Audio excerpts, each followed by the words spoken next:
Good morning from the garden.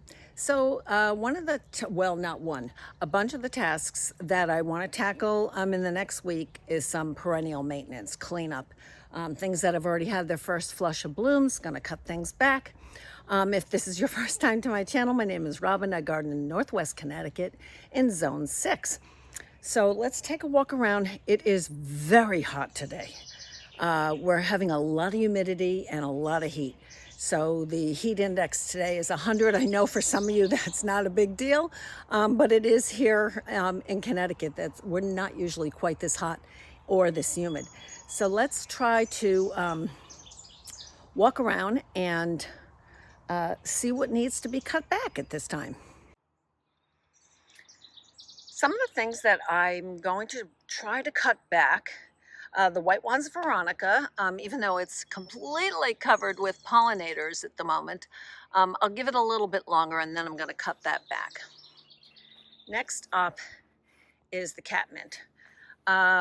Most of it has bloomed pretty well at this point.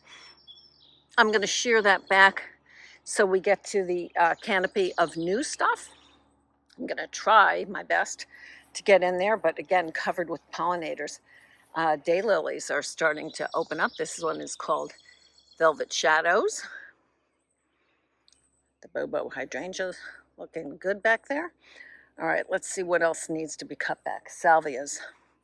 So these Salvia caradonas, I need to get these cut back, and then they'll reflush later on. All right, let's take a look. We've got, this one is Beyond. Dahlias are starting to open up. Some calla lilies. And Olivia Rose Austin. It's a beauty. This is a beauty. Let's swing around slowly. We've got, this is David Howard hiding back in there, if we can get in there. I can't get out of my shadow there. Firefly Peach Sky. I'm not cutting that. I'm not cutting any of these back, obviously. Just want to show them to you because they're so pretty. This is, what is this? This is Bonanza dahlias blooming. All right, let's go find stuff that needs to be cut back. Like I said, I have lots of catmint that needs to be cut back. And then I showed you the salvia, so let's look over here. This is actually on its second flush. This is crystal blue salvia, ever after. I have Wizard of Oz Veronica in here.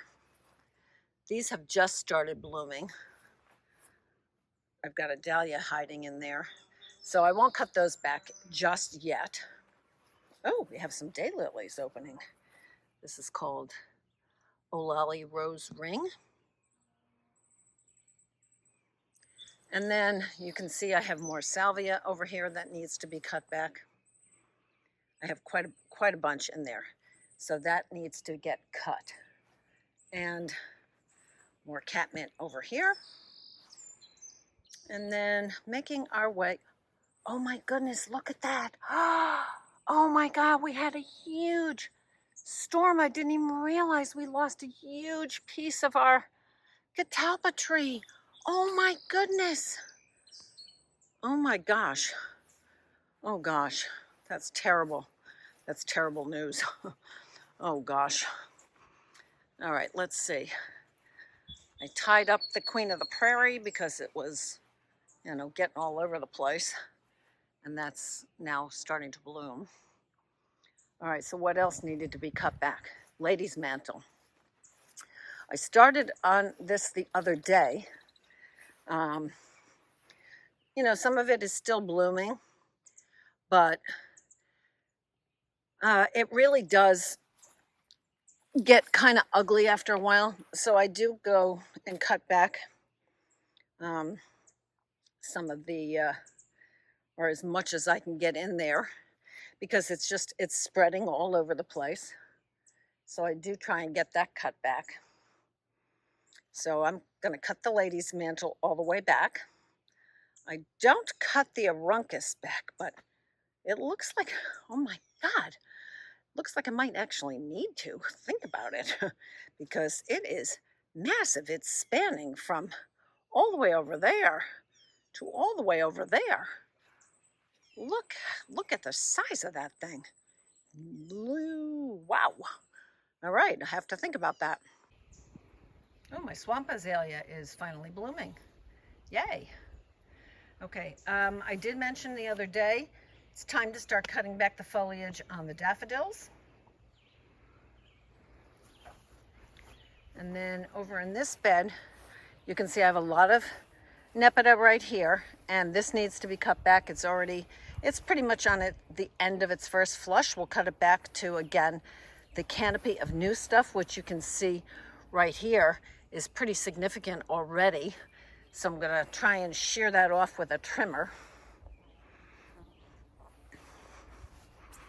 I've already done a lot with the flowers.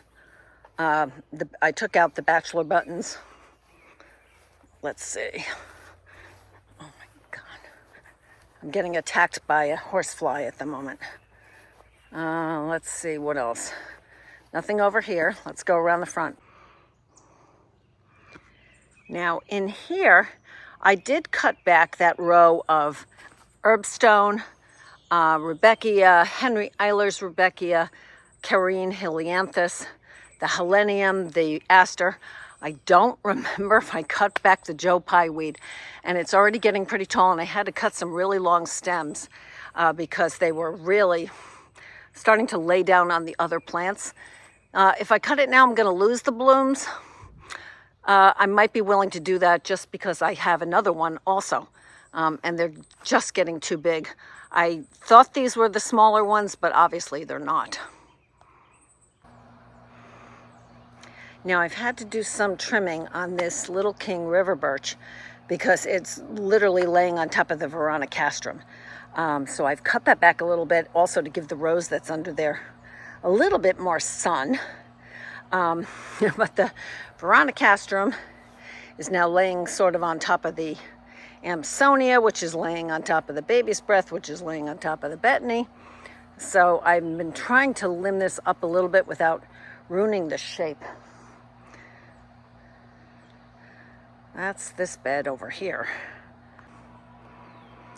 So you can see in this bed I have a lot more salvia that I need to cut back because this stuff has definitely finished its first flush.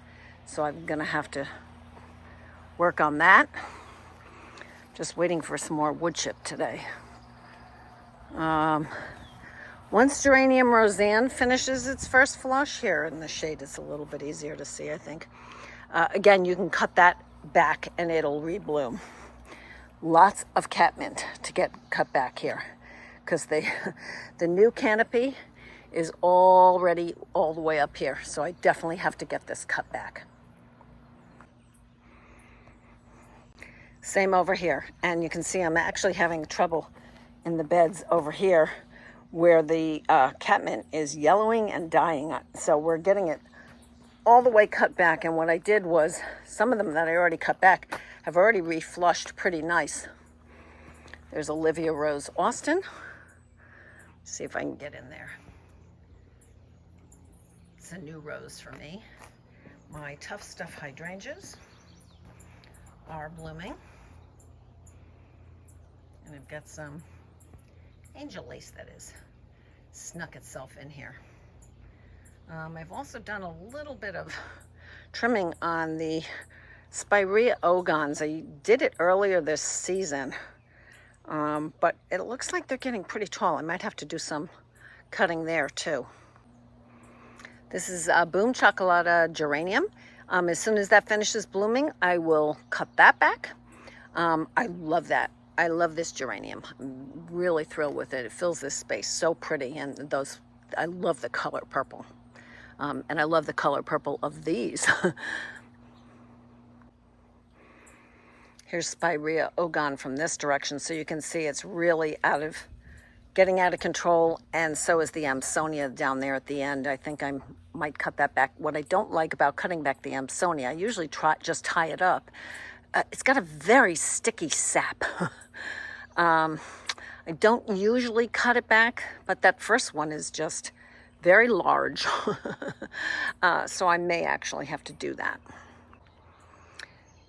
Now, the other day we had some pouring rain, and these salixes really seemed to droop forward a little bit. And even though I limbed these up into more like trees, I think I need to cut more of this, because you can see it's completely hanging over the daisies. So that's not a good thing. There's no way of getting in and around the 9-barks because they're just too many bees. So I think I might have to, yeah, I'm definitely gonna have to get in here and limb some of this up. Got some more daylilies that are starting. Really pretty. This is a pretty red one. We've got a bunch of dahlias. The dahlias seem to be, now that we've had some heat, the dahlias seem to be popping. Oop, there's another. Whoops. If I can get down there. There's another daylily down there. Like I said, I don't know what happened to I had Mount Everest alliums in this bed. I had Atropurpureum in this bed. And for the life of me, I don't see them. I don't know if just the Persicaria has taken it over. The Burnet is going crazy in this bed. Oh my goodness gracious. I might have to make some changes here. I don't know. That Persicaria is way bigger than I ever expected it to be.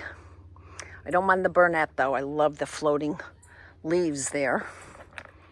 More catmint to cut back. As you can see, it's my favorite. I have a lot of it to cut back, which, you know, that's the price you pay. Here's the other Joe Pye weed. Again, you know, I did cut this back, and it does tend to grow pretty vigorously in this spot. It gets a lot of water, which it loves. The ilex next to it's not doing so good. And I think that's what I need to do for right now. Let me scoot through here and see if there's anything else in this bed. Yarrow. Well, obviously something's been crawling in the yarrow there because it's completely laying down. I don't know if that's just from the storm the other day or what. More salvia. So that's where I'm at today. So I'll try to take you along for whatever I can, but it's very hot. I don't think you want to see me sweating to death here. And we'll keep you on top of it, and I'll show you what things look like after they're pruned down. So I enlisted some help from my husband. We just quickly used the trimmer to cut back the Nepeta as quickly as possible. Same with the salvia, you'll see in the next few pictures. And then I went back, or I'm in the process of going back and cleaning it up. You can do this by hand. It definitely makes it quick and easy to do it this way. But, you know, it does kind of look like a mess. So we've gone back, like I said, to, you know, clean this up. And you can just go back to an actual stem, a leaf branch, you know, and do it one at a time. I just have way too many plants to do this with. So you can see here, you know, he's cutting back the salvia. This is Caradona. So we're going through this, you know, as quickly as we can just to get things cut down. So here it is, all finished, all cut back. Like I said, I'm still, you know, cleaning things up. I'm actually going to be moving some of my catmint out in the front yard because it's not doing well, and replacing it with some inkberry holly gem box.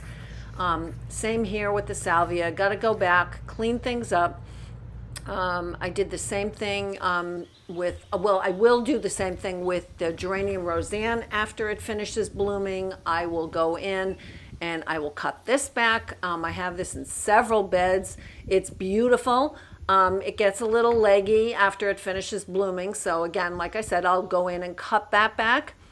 We'll also, I've been cutting back the ladies' mantle, and so I will be cleaning that up.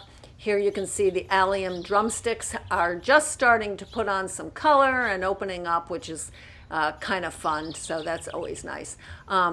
Another thing I will cut back, I already cut these salvias back once, so when they finish blooming, I will cut them back again. And the dahlias are all starting to bloom, which is kind of fun. I will get a video done when more of them are blooming, because they've kind of just started. But like I said, I will probably get the veronicas and the salvias all cut back. This is Labyrinth Dahlia. I'm very excited about the dahlias, but I'm having a lot of issues with slugs and snails, whatever. I'm also having a huge amount of trouble with horseflies. If you have any suggestions on how to get rid of horseflies, please let me know. So, not cutting back the yarrow, things just looking pretty. Things are changing so quickly every day. This is Invincible Spirit 2, yarrow. So again, as things finish blooming, I will cut them back. It conserves energy. You can see I haven't cut that catmint back. I can't even get in there. There's so many bees. And I have no problem with bumblebees. I love them, obviously. But there's so many bees that it's hard, maybe late in the evening I can get in there. When the Astilbe finish, same thing. Some I cut back, some I don't. This is a pretty hard stemmed flower. And I don't like the way that particularly looks when it's finished. So I will probably cut that back. The colocaceous have really put on some serious size. So here's the lady's mantle. Again, cut it back to a leaf, down below. Once the flowers are finished, I find the flowers turn brown. They kind of look nasty. So I do go in after I cut a bunch for flower arrangements. The Stokes aster is starting to bloom, along with all the lilies, the Asiatic lilies, the Oriental lilies. Have had some issue with the red lily beetles. I try and get out and pick things off, but there's only so many hours in the day. Give yourself a break. All the daylilies have suddenly really started to pop, I think because it's been very warm. And again, a lot of the dahlias are starting to open. Definitely, the garden at this time of the year, I feel like it starts almost looking so overgrown. I get a little frustrated. So I don't know if you feel the same way. And I'm like, okay, I need to take that out or I need to cut that back. Because the difference from the beginning of the year till the end is crazy. So here is a catmint. You can see here is the crown of the new growth. So you're going to cut the catmint back to that. So I really go underneath it and get those really long stems cut out. I just did it with a clipper. It's just quick and easy, and I don't have to go back and clean it up when it's all, all cut back. So here it is, all nice and neat. It'll flush in no time, and you won't see any of the cut branches down below. It makes it 1, 2, 3 finished. And finally, just one last note. When you're cutting back your perennials, this is a good time to, do some liquid fertilizer. So I'm going to be trying to go around and get this done today, especially on the dahlias. They're heavy feeders, and then the catmint and the salvia. Catmint typically doesn't really need anything, but I'm going to go do, all the things that I've chopped back. So I use Jack's All-Purpose. Dissolves nice and easy. It's quick and easy to use. Scoop it out. So the weather's just been crazy. 1 minute it's raining, 1 minute it's not, 1 minute it's hot and sweaty. And I've been out looking for plants for clients all day, working on some design plans. So I hope you found this interesting. Like I said, it's time to start cutting back some of those perennials. And, try to stay on top of weeding. I say that, but believe me, I can hardly do it. Things are changing so fast that it's almost hard to keep up with. I've got coneflowers and roses and daylilies and, oh my gosh, things all over the place are blooming all at once. And I find sometimes that gets a little overwhelming because I'll be like, oh my God, that looks so messy. But then, you know, I get up on my deck here and, you know, I look down and I love what it looks like. So I'll put up with it for a few weeks while it looks messy and I can't get to everything. Give yourself a break. Thank you so much for watching. I'll see you in the next video. Stay gardening.